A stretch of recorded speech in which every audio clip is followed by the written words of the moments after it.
अब हम डिस्कस करेंगे रिसिप्ट्स एंड एक्सपेंडिचर। दो बहुत इंपॉर्टेंट टर्म्स होती हैं, अकाउंटिंग टर्म्स होती हैं, जिनको हमें डिस्कस करना है और इनके अंदर की बाइफिकेशंस को भी ध्यान से समझना है। तो पहले हम डिस्कस करते हैं रिसिप्ट। रिसिप्ट्स मींस कुछ रिसीव होना, कुछ आपको मिलेगा। क्या मिलेगा? मनी। ऑब्वियसली मनी की बात होती है। अब मनी अगर आपको रिसीव होगी तो हम अकाउंटिंग में क्या करते हैं, इसको दो कैटेगरी में बांटते हैं। रिसिप्ट है तो कैपिटल नेचर की भी हो सकती है और रेवेन्यू नेचर की भी हो सकती है। अब दोनों में डिफरेंस क्या है? पहला इंपॉर्टेंट डिफरेंस, ये रेवेन्यू रिसिप्ट जो होती है ये again and again recurring in nature होती है। तो मींस ये अगेन एंड अगेन रिपीट होती है, रीअकरिंग होती है। अच्छा, 5 डेज में हो सकती है, डेली हो सकती है, मंथली हो सकती है। इसका एग्जांपल हम ले सकते हैं सेल। आप डेली बेसिस पे सेल करते हैं, कभी कम कभी ज्यादा, तो उसको हम क्या बोलेंगे? Revenue receipt. और बिजनेस में जो रेवेन्यू रिसिप्ट होती है, सबसे मेजर रेवेन्यू रिसिप्ट या सबसे मेन रेवेन्यू रिसिप्ट वो क्या होती है? आपकी सेल्स ही होती है। सेल्स मींस जिस चीज का आप बिजनेस कर रहे हो, जिस गुड का आप बिजनेस कर रहे हो, उसको सेल कर कर जो पैसा मिलता है उसको हम बोलेंगे रेवेन्यू रिसिप्ट। इसका एग्जांपल अब यहां पे आ जाए तो ये जो कैपिटल रिसिप्ट होती है ये अगेन एंड अगेन नहीं होती, रीअकरिंग इन नेचर नहीं होती है। कैपिटल रिसिप्ट क्या है? एक बार पैसा मिल गया तो बार बार नहीं मिलेगा, रीअकरिंग नहीं मिलेगा, बार बार रिसीव नहीं होगा, वंस इन अ वाइल होता है कभी, राइट? अब दूसरी इंपॉर्टेंट चीज एसेट और लायबिलिटी हमने टर्म डिस्कस की थी। जो ये कैपिटल रिसिप्ट होती है इसकी वजह से एसेट कम हो सकता है, एक लायबिलिटी जो है वो बढ़ सकती है। अगर ऐसा दोनों में से कुछ भी हो, एसेट जो है वो कम हो जाए, लायबिलिटी जो है वो बढ़ जाए, तो दोनों ही केसेस में हम बोलेंगे क्या हो रहा है? कैपिटल रिसिप्ट हो रही है। अच्छा, रेवेन्यू रिसिप्ट में क्या है? रेवेन्यू रिसिप्ट में एसेट और लायबिलिटी में कोई भी चेंज नहीं आता। यहां पे there will be change in asset और लायबिलिटी, यहां पे there will be no change in asset और लायबिलिटी। ठीक है, जैसे कि सेल्स हमने एग्जांपल किया, तो सेल्स की वजह से ना तो कोई हमारे एसेट में फर्क पड़ता है, ना तो कोई हमारे फिक्स्ड एसेट में बेसिकली, और ना ही हमारी किसी लायबिलिटी में फर्क पड़ता है। अब इसमें इसका एग्जांपल क्या है? आपने बिजनेस का मशीनरी पुरानी हो गई थी बिजनेस में, तो आपने उसको सेल कर दिया। उसको सेल करके पैसा मिलेगा, तो पैसा रिसीव हो रहा है, लेकिन उसकी वजह से मशीनरी आपका एसेट है, एसेट जो है वो क्या हो रहा है? कम हो रहा है। तो कौन सी होगी? कैपिटल रिसिप्ट होगी। गारमेंट्स का आपका बिजनेस है, गारमेंट्स आप सेल कर रहे हो। स्टेशनरी का आपका बिजनेस है, स्टेशनरी सेल कर रहे हो। इलेक्ट्रॉनिक्स का आपका बिजनेस है, इलेक्ट्रॉनिक गुड्स सेल कर रहे हो, तो वो क्या है? Revenue receipt, right? तो ये आपने समझना है डिफरेंस। अच्छा, लायबिलिटी का एग्जांपल, आपने लोन ले लिया, लोन ले लिया तो कल को वापस करना है, इसलिए लायबिलिटी बन गई। अब लोन ले लिया, इस वजह से लायबिलिटी बढ़ गई, तो ये भी क्या होगी? Capital receipt. लोन लिया, पैसे हमारे को मिले, लेकिन उसके बदले हमारी लायबिलिटी बढ़ गई, तो ऐसी रिसिप्ट को क्या बोलेंगे? कैपिटल नेचर की रिसिप्ट। कैपिटल रिसिप्ट वो होगी एक जो रीअकरिंग इन नेचर नहीं हो, वंस इन अ वाइल पैसा रिसीव हो, और उसकी वजह से क्या हो? या तो एसेट कम हो जाए या तो लायबिलिटी बढ़ जाए, इन दोनों में से कुछ भी हो सकता है। और रेवेन्यू वाली कौन सी है? अगेन एंड अगेन होगी, रीअकरिंग इन नेचर होगी, और एसेट या लायबिलिटी में कोई भी फर्क नहीं पड़ेगा। एसेट और लायबिलिटी में there will be no change. तो ये तो होगी आपकी रिसिप्ट्स। फिर आ जाए हम एक्सपेंडिचर पे। अगर हम अकाउंटिंग ना करें तो हर कुछ ही, जो भी आप जाते हो, है ना, कुछ भी जाते हो आप मार्केट में खरीदते हो, इरिस्पेक्टिव ऑफ कि वो क्या है, उसको हम बोलेंगे ये तो हमारा खर्चा है। लेकिन जब हम अकाउंटिंग करते हैं तो हमें देखना पड़ता है कि जो हमने खर्चा किया उससे हमें किस तरह का बेनिफिट मिल रहा है। अब इसका क्या मतलब है? देखो, एक्सपेंडिचर पहला क्या है? Revenue expenditure. दूसरा क्या है? Capital expenditure. रेवेन्यू एक्सपेंडिचर जैसे हमने रेवेन्यू रिसिप्ट में किया अगेन एंड अगेन, ये भी क्या है? रीअकरिंग इन नेचर है। तो क्या होगा? अगेन एंड अगेन होता रहेगा, मंथली बेसिस पे, डेली बेसिस पे, राइट? और ये जो है अगेन एंड अगेन नहीं होता, वंस इन अ वाइल खर्चा होता है, राइट? फिर इसको करेंगे तो एसेट जो है आपका बढ़ सकता है और लायबिलिटी जो है आपकी कम हो सकती है। इसमें नो चेंज इन एसेट और लायबिलिटी। अब एग्जांपल कर लेते हैं।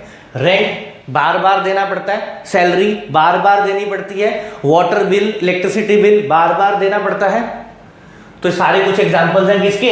रेवेन्यू एक्सपेंडिचर के, राइट? ये क्या सारे एग्जांपल हैं रेवेन्यू एक्सपेंडिचर के। अब ये जो रेवेन्यू एक्सपेंडिचर होते हैं ये क्या है? रीअकरिंग इन नेचर है। अब इससे जो बेनिफिट मिल रहा है आपको शॉर्ट टर्म मिल रहा है, बिल्कुल रेंट देते रहोगे आप, जो है जो भी प्रेमिसेस हैं, जो भी जगह है उसका यूज करते रहोगे, सैलरी देते रहोगे, एम्प्लॉय आपके लिए काम करता रहेगा। तो शॉर्ट टर्म बेसिस पे, मंथली बेसिस पे जो है ये रेवेन्यू एक्सपेंडिचर जो है मंथली बेसिस पे आपको बेनिफिट दे रहे हैं, अगर हम एग्जांपल लें सैलरी और रेंट का। कैपिटल एक्सपेंडिचर का एग्जांपल अगर हम लें तो क्या है? मशीनरी खरीद ली, गुडविल खरीद ली, राइट, कॉपीराइट खरीद लिया, टूल्स खरीद, इक्विपमेंट खरीद लिया, लैंड खरीद ली, बिल्डिंग खरीद ली। अब ये सभी का क्या है? बिल्डिंग खरीदी, मशीनरी खरीदी, एक बारी खर्चा करेंगे, बेनिफिट मिलेगा सालों साल। यहां पे बेनिफिट क्या मिल रहा है? शॉर्ट टर्म बेसिस पे, मंथली बेसिस पे, जब तक देते रहोगे बेनिफिट मिलता रहेगा।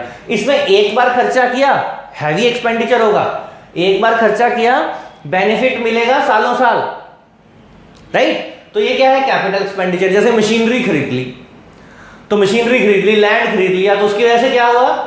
अभी आपने खर्चा कर दिया वंस और बेनिफिट मिलेगा काफी टाइम तक। यहां पे जब तक खर्चा करते रहोगे बेनिफिट मिलता रहेगा। यहां पे आ जाए, मशीनरी खरीद ली, एसेट बढ़ गया।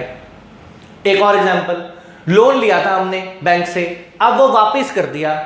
जब लोन हमने वापस कर दिया तो मींस एक्सपेंडिचर हो गया हमारा, क्या हुआ उससे? लायबिलिटी कम होगी, लायबिलिटी कम हो गई, इसलिए क्या है? कैपिटल नेचर का एक्सपेंडिचर है। और लोन भी हम हर रोज तो वापस करते नहीं है, once in a while he वापस करेंगे, तो इसलिए क्या है वो कैपिटल एक्सपेंडिचर क्या? Non recurring.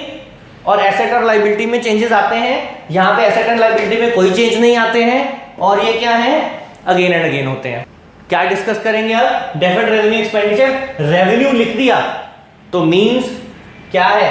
खर्चा है, रेवेन्यू नेचर का होना चाहिए, लेकिन डेफर्ड लिख दिया तो इस वजह से इसका मतलब क्या होता है तो ये ऐसा खर्चा है जो कुछ कुछ रेवेन्यू की तरह है और कुछ कुछ कैपिटल की तरह है। मतलब कुछ फीचर्स इसके इसकी तरह होते हैं, कुछ फीचर्स इसके इसकी तरह होते हैं, इसलिए इसका नाम दे दिया डेफर्ड रेवेन्यू एक्सपेंडिचर। अब कैसे? फॉर एग्जांपल, इसमें आपने खर्चा किया, मशीनरी खरीद ली, कैपिटल नेचर का खर्चा है, मशीनरी बन गई। अब मशीनरी बन गई तो फिक्स्ड एसेट बन गया। या मान लो आपने गुडविल भी ले ली, गुडविल खरीद ली, गुडविल खरीद ली तो क्या बन गया आपका? इंटेंजिबल एसेट बन गया। मशीनरी खरीदते तो क्या बना? टेंजिबल एसेट बन गया। दोनों की खास बात क्या है? इन दोनों को ही रीसेल कर सकते हैं जरूरत पड़ने पे। मतलब ऐसा खर्चा किया जिससे हमारा एसेट बना और जरूरत पड़ने पे उसको रीसेल किया जा सकता है। यहां पे क्या चीज है? इसको जब हम ये खर्चा करते हैं तो हमारा जो एसेट बनता है वो कौन सा बनता है? फिक्टिशियस एसेट बनता है। फिक्टिशियस एसेट के एग्जांपल हमने कल किए थे, प्रीलिमिनरी एक्सपेंसेस, फिर क्या कहते हैं discount on issue of shares and debentures. अब उसमें क्या खास बात होती है? फिक्टिशियस एसेट बन गया तो क्या खास बात है? उस फिक्टिशियस एसेट की रीसेल नहीं होती। तो ये डिफरेंस है। यहां पे तो क्या है? रेवेन्यू नेचर के अगेन एंड अगेन हो रहा है। अब यहां पे खर्चा वंस हो रहा है। अगर खर्चा वंस हो रहा है तो किसकी जगह, किसके जैसा है ये? कैपिटल एक्सपेंडिचर की तरह है। बेनिफिट भी मिलेगा सालों साल, पर बात क्या है? इसमें किया तो इसमें आपका फिक्स्ड एसेट बना, टेंजेबल हो या इंटेंजेबल, उसकी रीसेल की जा सकती है। इसमें आपका जो फिक्टिशियस एसेट बनता है उसको आप रीसेल नहीं कर सकते हैं। और ऐसा भी लिखा जाता है कि ये ऐसा रेवेन्यू एक्सपेंडिचर है जिसको हम एक साल नहीं, नॉर्मली जो रेवेन्यू एक्सपेंडिचर होते हैं, ये सैलरी होता है, आपकी वेजेस हो गई और रेंट हो गया, इलेक्ट्रिसिटी बिल हो गया, ये एक ही साल आते हैं पीएनएल में।